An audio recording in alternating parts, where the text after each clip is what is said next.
How you doing, everyone? Sean O'Kane here with Chip Estimate TV. We're here at ARM TechCon 2017 at the Santa Clara Convention Center. With me today is Mr. Kelvin Low, Vice President, Marketing Physical Design Group with ARM.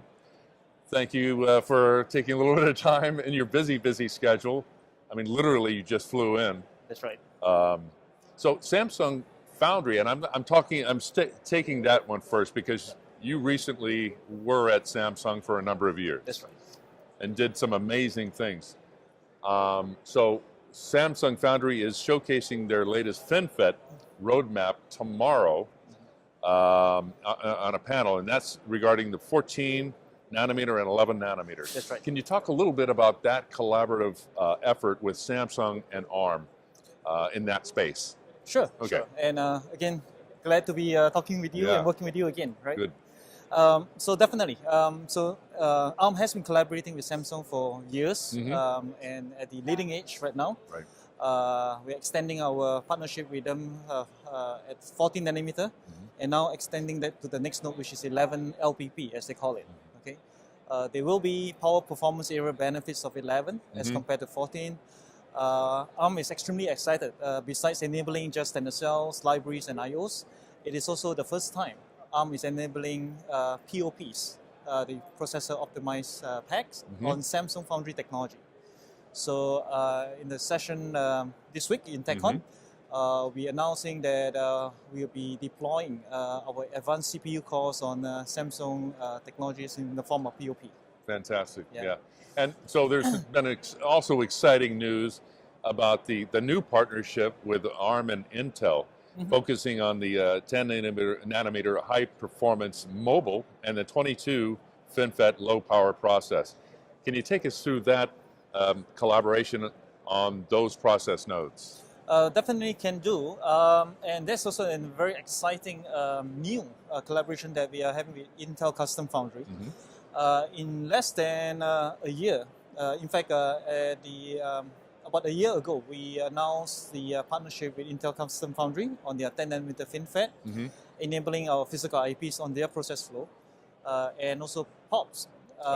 Just last month, in an event in Beijing, which I attended with the Intel Foundry team, they actually showcased for the first time 10 nanometer FinFET wafer that has the ARM Cortex-A75 CPU on it. They're basically all functional, meeting frequency numbers as we expected. Great.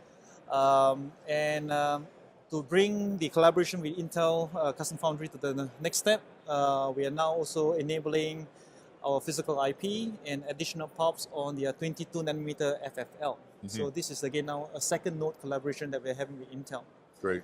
There'll be more details disclosed at the sessions tomorrow, but really exciting times. Yeah.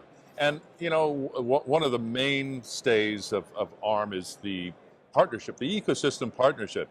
Now, you have many partnerships with many of the foundries, and we don't want to exclude, you know, just some of the ones that are here or mentioned in some of the presentations, but you work with everyone.